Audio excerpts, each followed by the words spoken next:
सितंबर ठीक है को कंचन, ज्यादा जानकारी के लिए बहुत बहुत शुक्रिया आपका। तो वहीं दिल्ली शराब नीति मामले में सीबीआई का नोटिस मिलने के बाद सीएम अरविंद केजरीवाल ने पीएम मोदी और केंद्र पर हमला बोला है। केजरीवाल ने कहा है कि पिछले 1 साल से बीजेपी चिल्ला रही है कि दिल्ली में कोई शराब घोटाला हो गया है और देश की सभी जांच एजेंसियां सारे काम छोड़कर इसकी जांच में जुट गई हैं। कोई शराब घोटाला नहीं हुआ है। इन लोगों ने झूठ बोलकर केस बनाए और बोला कि शराब घोटाला हुआ है।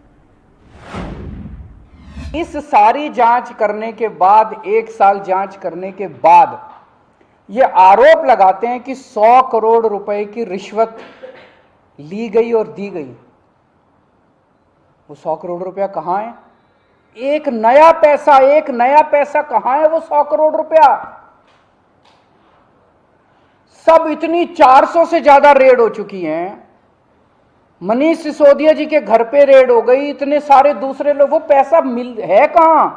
एक नया पैसा नहीं मिला 100 करोड़ रुपए का। ना कोई ज्वेलरी मिली, ना कोई मनीष जी के घर पे गद्दे भी फाड़ दिए इन्होंने, उनके गांव भी हुआ है, उनके बैंक लॉकर भी छान मारे, कुछ नहीं मिला 100 करोड़ में से। फिर आरोप लगाया कि 100 करोड़ रुपया गोवा के चुनाव में इस्तेमाल हुआ है। जी, गोवा के हमारे जितने वेंडर्स थे जिनसे हमने काम कराया था, सारे वेंडर्स पे रेड मार चुके ये लोग। सारे वेंडर्स को इन गिरफ्तार कर करके स्टेटमेंट ले चुके, वहां कुछ नहीं मिला। सारी पेमेंट चेक से हुई है हमारी। सारा हिसाब किताब इलेक्शन कमीशन को दिया हुआ, वहां भी कुछ नहीं मिला। गोवा चुनाव के अंदर इनको धेला नहीं मिला, तो पैसा गया कहां? अगर रिश्वत ली तो पैसा गया कहां? इसमें मनीष सिसोदिया जी जो कि फाइनेंस मिनिस्टर थे, डिप्टी चीफ मिनिस्टर थे, उनके ऊपर सबसे बड़ा आरोप ईडी ने और सीबीआई ने लगाया है कि मनीष सिसोदिया जी ने अपने 14 फोन तोड़ दिए। तो इन्होंने सबूत खत्म करने की कोशिश की। ये सारी जांच वांच करने के बाद इन एजेंसीज ने मनीष सिसोदिया पे आरोप लगाया कि 14 फोन तोड़ दिए। ये ईडी की चार्जशीट है, ईडी का डॉक्यूमेंट है ये, जिसमें इन्होंने ये 14 फोन का IMEI नंबर लिखा हुआ है कि ये वो 14 फोन है जो मनीष सिसोदिया के थे और जो मनीष सिसोदिया ने इन फोनों को डिस्ट्रक्ट कर दिया। ये ईडी के डॉक्यूमेंट में है। इसी के बाद ईडी की सीजर मेमो है। ईडी कुछ भी सीज करता है तो उसको मेमो, इन 14 में से ईडी खुद ही कह रही है सीजर मेमो कि 4 फोन हमारे पास हैं। अरुण पिल्लई हैं कोई, उनको धमकियां दी गई, टॉर्चर किया गया, उन्होंने अपना बयान वापस ले लिया अगले दिन। उस दिन तो उनसे कुछ लिखवा लिया, कहीं साइन करा लिया, लेकिन उसके 2-4 दिन बाद उन्होंने कोर्ट में बयान दिया कि मुझे टॉर्चर करके बयान लिया गया।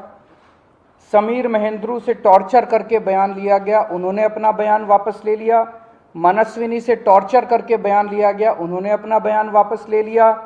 भूषण बेलगवी से टॉर्चर करके, ये 5 नाम तो मेरे पास ही हैं, पता नहीं ऐसे कितने लोग हैं जिन लोगों को टॉर्चर कर करके बयान लिए गए। ये हो क्या रहा है? एक ऐसा व्यक्ति है जिसे एक कमरे में उस व्यक्ति को बिठा रखा था, दूसरे कमरे में उसकी वाइफ को और उसके पिताजी को बिठा लिया और उसको बोलते हैं कि या तो इस कागज पे साइन कर दे, नहीं तो तेरी पत्नी को और तेरे पिताजी को भी जेल भेज रहे हैं। ये चल क्या रहा है? मैं प्रधानमंत्री जी से पूछना चाहता हूं, ये चल क्या रहा है? जहां कोई घोटाला नहीं हुआ वहां पे कोशिश की जा रही है जबरदस्ती करके, लोगों से जबरदस्ती करके, मार के, पीट के, धमकियां दे के बयान लिखवाने की। ईडी ने और सीबीआई ने झूठ बोल के, ओथ पे, एफिडेविट पे कोर्ट को गुमराह किया और झूठा सबूत उन्होंने कोर्ट के सामने पेश किया, क्योंकि सच तो कुछ मिला नहीं, कुछ था ही नहीं, शराब घोटाला कुछ है ही नहीं, तो निकालें क्या? तो उन्होंने झूठ बोल के मनीष सिसोदिया को फंसाने की कोशिश की।